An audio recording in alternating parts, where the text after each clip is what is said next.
Hello everyone, मैं हूं इत्तिशाम। और आज का हमारा जो टॉपिक है वो है टाइप्स ऑफ स्ट्रेसेस। इससे पहले हमने स्ट्रेंथ ऑफ मटेरियल का पहला लेक्चर जो हमने पढ़ा था उसमें हमने introduction to strength of material पढ़ा था। आज हम नेक्स्ट जो हमारा स्टार्ट होगा, जो नेक्स्ट टॉपिक है वो है टाइप्स ऑफ स्ट्रेसेस। स्ट्रेसेस को पढ़ने से पहले हमें कुछ टर्म जो है उसका मालूम होना बहुत ज़्यादा ज़रूरी है। उसमें पहली टर्म है इलास्टिसिटी और दूसरी है प्लास्टिसिटी। इलास्टिसिटी क्या होती है कि अगर एक बॉडी है, हम उसके ऊपर कोई डिफॉर्मिंग फोर्स लगाते हैं, हम उसके ऊपर एक ऐसी फोर्स लगाते हैं जो उसकी शेप को चेंज कर देती है, और इस फोर्स को हटाने के बाद वो बॉडी जो होती है अगर वो अपनी पहली वाली पोजीशन में वापस आ जाती है, तो इस तरह की जो प्रॉपर्टी होती है इसको हम इलास्टिसिटी कहते हैं। और ऐसी जो बॉडी होती है उसको हम इलास्टिक बॉडी कहते हैं। फॉर एग्जाम्पल, हमारे पास रबड़ है। अगर मेरे पास एक रबड़ का बैंड हो, मैं उसके ऊपर एक फोर्स लगाऊं और वो डिफॉर्म हो जाती है, तो उसके बाद वो दोबारा से अगर अपनी पहली वाली पोजीशन पे आ जाती है जब मैंने फोर्स को रिमूव किया है, तो ऐसी बॉडी को हम कहते हैं इलास्टिक बॉडी। और इस तरह की जो प्रॉपर्टी होती है इसको हम कहते हैं इलास्टिसिटी। एक दूसरी प्रॉपर्टी होती है प्लास्टिसिटी। हमारे पास अगर कोई एक ऐसी बॉडी होती है जिसके ऊपर हमने कोई फोर्स लगाई है, और फोर्स लगाने के बाद जब हम फोर्स को रिमूव करते हैं, अगर वो बॉडी अपनी पहली वाली पोजीशन में वापस नहीं आती, तो इस तरह की जो बॉडी होती है और इस तरह की जो प्रॉपर्टी होती है इसको हम कहते हैं इलास्टिसिटी, इसको हम कहते हैं प्लास्टिसिटी। और इस तरह की जो बॉडी होती है इसको हम कहते हैं प्लास्टिक बॉडी। फॉर एग्जाम्पल, हमारे पास रबड़ की ही एग्जाम्पल है कि अगर मेरे पास एक रबड़ हो और उसको मैं फोर्स लगाता हूँ उसके ऊपर, तो अगर वो रबड़ आप टूट जाती है, जब वो टूट जाती है तो दोबारा से वो अपनी पहली वाली इनिशियल स्टेट के ऊपर वापस नहीं आ सकती। तो इस तरह की जो प्रॉपर्टी होती है इसको हम प्लास्टिसिटी कहते हैं, और ऐसी जो बॉडी होती है इसको हम प्लास्टिक बॉडी कहते हैं। जैसे हमारे पास ये एक शाफ्ट है, फॉर एग्जांपल ये एक शाफ्ट है और मैं उसके ऊपर एक फोर्स लगाता हूँ, तो ये शाफ्ट जो होती है अगर ये मिड से ब्रेक हो जाती है, अगर ये मिड से ब्रेक होती है तो इसका मतलब है कि दोबारा से अपनी पहली पोजीशन पे वापस नहीं आ सकती। तो इस तरह की जो बॉडी होती है इसको हम प्लास्टिक बॉडी कहते हैं।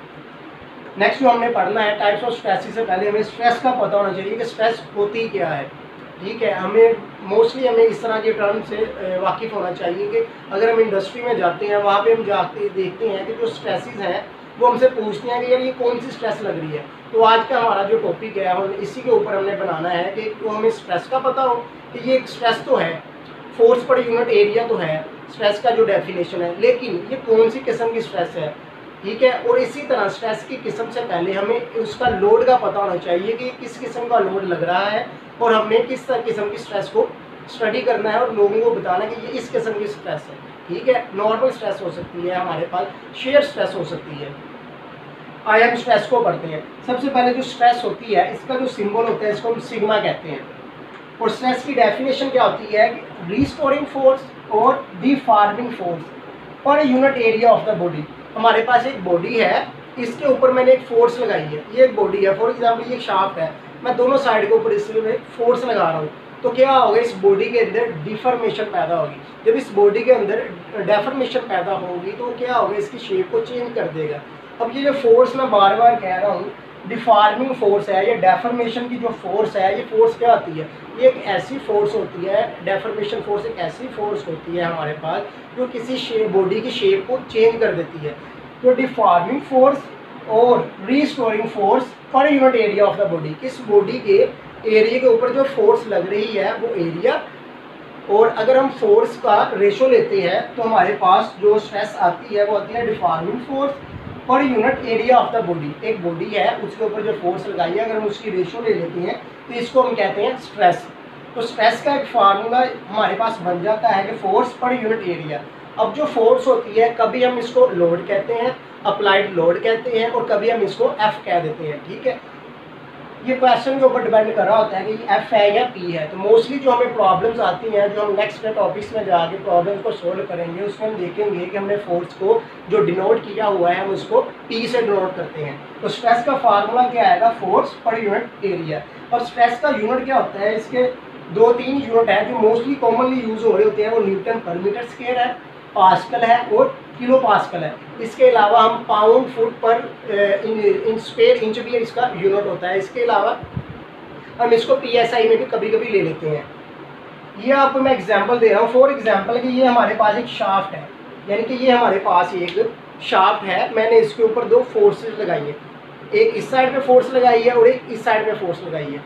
तो ये जो फोर्स इसके ऊपर लग रही है, हमें पता है कि जो शाफ्ट होती है वो मॉलिक्यूल से मिलकर बनती है, स्मॉल पार्टिकल से मिलकर बनती है। तो जब ये फोर्स इसके ऊपर लगेगी तो ये दरमियान से ब्रेक हो जाती है। तो ये दरमियान से जो ब्रेक होती है ये इंटरनल रेजिस्टिव फोर्सेस की वजह से होती है। हमें पता है कि कोई भी बॉडी जो होती है वो अगर मॉलिक्यूल से बनती है तो उनकी इंटरनल रेजिस्टिव फोर्स भी होती है, ठीक है।